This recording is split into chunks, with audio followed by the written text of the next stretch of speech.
Hello everyone, this is the first lesson on trig ratios. We'll do part 1 and part 2. So trig ratios are your sine, cosine, and tangent ratios that are used to find side lengths and angle measures of right triangles. So today we'll just be doing the side lengths part. And then the abbreviation that you've probably heard before is SOHCAHTOA. So that means sine, cosine, and tangent. And then the O, H, and A represent the opposite, hypotenuse, and adjacent side. So we're going to talk about these ratios, how to figure out what the opposite, hypotenuse, and adjacent sides are. So here we'll start off with this triangle right here, triangle ABC. It's a right triangle, and it says what leg is opposite angle B. So if you look at angle B, the opposite leg is the one right across from it, which is leg AC. And then what side is the hypotenuse? That would be AB, because AB is opposite. Oh, I just meant to put a segment symbol there. AB is opposite of the right angle. And then what leg is adjacent to angle B? So adjacent means that it's next to angle B. So if you look at angle B, the sides adjacent to are BC and BA. But since we already said that AB is the hypotenuse, then the adjacent side can't be the hypotenuse. So that would be side BC. So opposite, adjacent. If you're looking, actually we'll do a similar example from angle A, but it's from angle D. So this one, not sure what happened to question 2, but question 3. So from angle D, what is the length of the opposite leg? So the opposite leg would be cross, so 4. What is the length of the hypotenuse? 5. Now both from point D and E, the hypotenuse is 5. And then depends on which angle you're looking at will be the opposite or adjacent side. And then what is the length of the adjacent leg? So the adjacent leg would be 3. And then the opposite is 4, like we said. If you're looking at from point E, then the opposite side would be 3, and then the adjacent side would be 4. So opposite and adjacent, so sine and cosine of D and E are opposites of each other. So give answers in fractions as rounded. So what is the length of the opposite leg to the what is the ratio of the opposite leg to the hypotenuse? So we're doing opposite leg over hypotenuse. So the opposite leg of E is 3, the hypotenuse is 5. So this would be 3 over 5. What is the ratio of the adjacent leg to the hypotenuse? So if the adjacent leg to E is 4, we would say 4 over 5. And then what is the ratio of the opposite leg? So that would be 3 to the adjacent leg, so that would be 4. All right, let's look at another example. So from point G, what is the length of the opposite leg? That would be 12. What is the length of the hypotenuse? 15. And what is the length of the adjacent leg? That would be 9, would be the adjacent leg to angle G.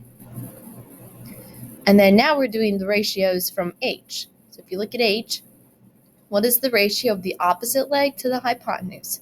So the opposite leg would be 9. The hypotenuse is 15, so the ratio would be 9 over 15. What is the ratio of the adjacent leg to the hypotenuse? So the adjacent leg is 12 over 15, the hypotenuse. Also, we should simplify our fractions. So 9 over 15, they can both be divided by 3, so this would be 3/5. This can also be divided by 3, that would be 4/5.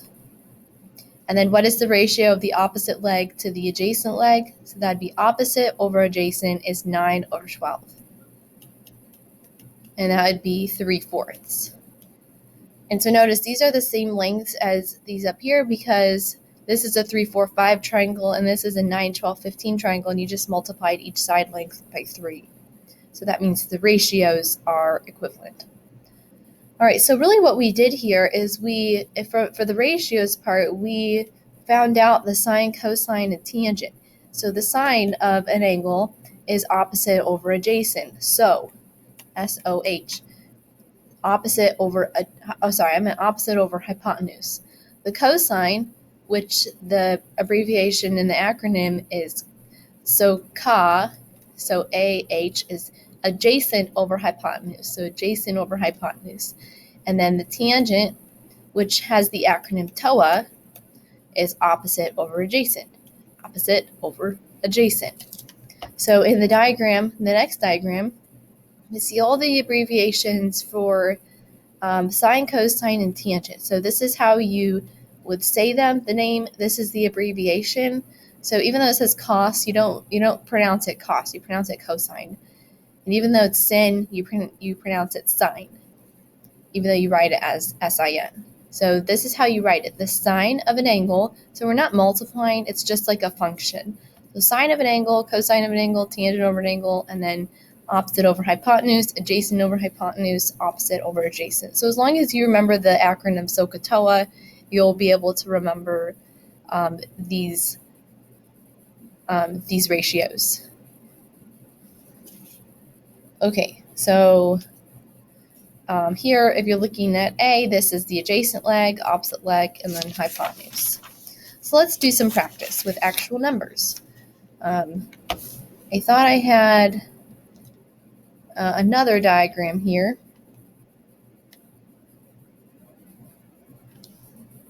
Maybe I will just add it in. Okay, so say, those of you who have the note handout, you'll have this diagram in your notes, which are also posted in the Polaris folder. So this is 60 degrees, 30 degrees, 3 square root 3, 3, and 6. Okay, so those are the lengths. So number 1, we're finding the sine of 30. So this isn't something that we're typing into our calculator. This is just something that that you're going to just find the ratio of. So the sine of 30, sine is opposite over hypotenuse. So that means we're doing the opposite side to 30, which is 3, over the hypotenuse, which is 6. So 3 over 6, which simplifies to 1/2. Now we're going to find the tangent of 30. So the tangent is opposite over adjacent. So the opposite to 30 is 3, and then the adjacent side is 3 square root 3. If you wanted to, you can simplify the 3's and say this is 1 over the square root of 3. All right, number 3, there are 10 questions total. So it wants the cosine of 60. So here we're looking at 60. Cosine is adjacent over hypotenuse. So the adjacent side is 3, the hypotenuse is 6. That simplifies to 1/2. And then 4, we're doing, it says the tangent of blank. Actually, let's do the tangent of 60. So the tangent of 60 would be 3 square root 3, opposite over adjacent. So that means 3 square root 3 over 3. Now notice that the tangent of 30 and 60 are reciprocals of each other. So this simplifies to square root 3 over 1, or just square root 3, where the tangent of 30 is 1 over square root 3, because that's because opposite and adjacent are just flipped. Okay, and then the 5th question is, what's the cosine?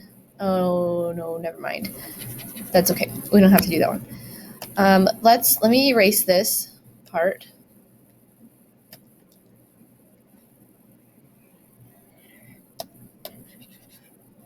And then we're going to do the other questions.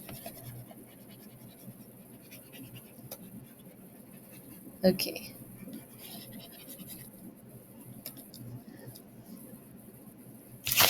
Actually,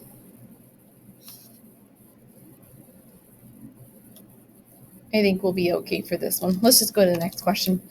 All right, so for this one, it says sine of B. So find the sine of angle B. So remember, sine is opposite over hypotenuse. So if you're looking at this angle, the opposite is 8, the hypotenuse is 16. And that would be 1/2. Now note that if you've got this triangle, you also know it's a right triangle because this is a right angle, since these two have to add up to 180, and if this is 90, then that has to be 90. Okay, let's do cosine of D. So cosine is adjacent over hypotenuse, so the adjacent side would be 8, and the hypotenuse of this triangle is 8 square root 2. And you can simplify this as 1 over the square root of 2 because the 8's can cancel. And then the tangent of D is opposite over adjacent. So that would be 8 is the opposite side, and 8 is also the adjacent side. So 8 over 8 is equal to 1. Also note that if you have two side lengths that are the same, then this is an isosceles triangle, and if this is 90, then these are both going to be 45 degrees. Okay, let's do the sine of angle DAC. So DAC is this angle right here. So notice that, remember, if angle A shares a vertex with a couple different angles, then you have to specify this angle using 3 letters. So instead of saying angle A, they use angle DAC to specify which angle we're talking about. So the sine of this angle would be adjacent over hypotenuse. So adjacent. Oh, sorry, I meant opposite over hypotenuse. Sine is opposite. So that would also be 8, though. So 8 over 8 square root 2, which simplifies to 1 over square root 2. And so notice that these are the same. And then tangent of B, it's opposite over adjacent. So TOA, T-O-A. So 8 over 8 square root 3. So this simplifies to 1 over square root 3. And then finally, cosine of BAC. So BAC, we're doing adjacent over hypotenuse. So 8 over 16, which is 1/2. All right. And then with these ones, there are some cases where you can use your calculator to find the value. Like for these ones, you'll have to write an exact answer, and a calculator wouldn't give you an exact answer like 1 over square root 2. It would give you the decimal version. We're not going to do decimal for that question, but if it does ask you to round it to a decimal, then you can just type it into your calculator. So what the most important thing, though, very important, is that when you get out your calculator, you have to switch the mode to degrees, or else it's going to give you wrong answers. So right now, I want you to take your calculator out, click on mode, and then go down to where it says radian and degree, and make sure that degree is highlighted. If it's not, go to it, and then click enter to get it highlighted. So then, if you want to find the sine of 60, you can use the sine, cosine, tangent buttons. So sine of 60, you don't have to put a degree symbol, just have to write like that. So 0.87. Okay, let's do the tangent of 45. So tangent of 45 gives us 1. And then cosine of 30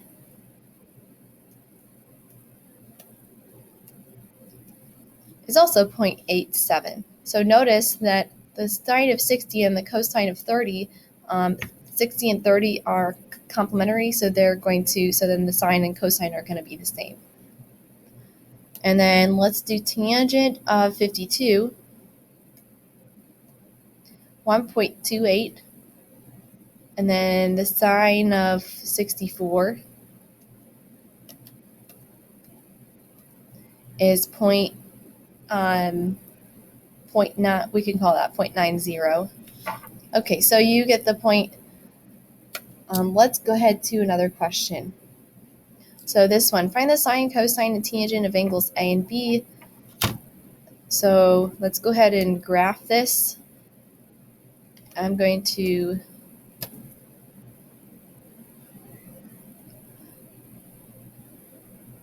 draw my x and y axis and plot the point 6.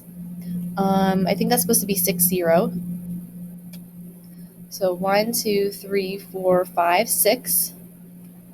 And then negative 4, 2. 1, 2, 3, 4, 1, 2. And then 0, 6. So 0, 1, 2, 3, 4, 5, 6. Connect your dots. So this does say it's a right triangle, and then it looks like angle C is going to be the right angle. So remember what we learned in the previous lesson is that in order to find the side length of a triangle, you have to break it up into mini right triangles. So if we want to find this, we have to find all the side lengths. So to find BC, we would extend the horizontal and the vertical. So this would be 1, 2, 3, 4 units. And this would be 1, 2, 3, 4 units also. So then if we set up Pythagorean theorem for this triangle, we would have 4 squared plus 4 squared equals BC squared. So if I did 4 squared plus 4 squared, that's 16 plus 16. And then if I took the square root of that, I would get 5.66. So BC equals 5.66. I'll write it here in my diagram. And then I'm also just going to find the hypotenuse, and then I'll let you do the rest in your edge elastic. So make a little right triangle. This would be 2. This would be 1, 2, 3, 4, 5, 6, 7, 8, 9, 10. So that means 2 squared plus 10 squared equals AB squared. So that means 4 plus 100. So the square root of 104 gives us 10.20. So this is 10.2. Okay, so if I had A and I'm looking for the sine of A, that would be opposite over hypotenuse. So the sine of A is 5.66 over 10.2. So 5.66 over 10.2 gives us 0.55. So that's the sine of angle A. And then you also know that that is the cosine of angle B, because those would be opposites, so those are the same. Okay, so yeah, I'll let you do the other ones by yourself in the edge elastic. And that is the end of this lesson. Hope you guys have a great day.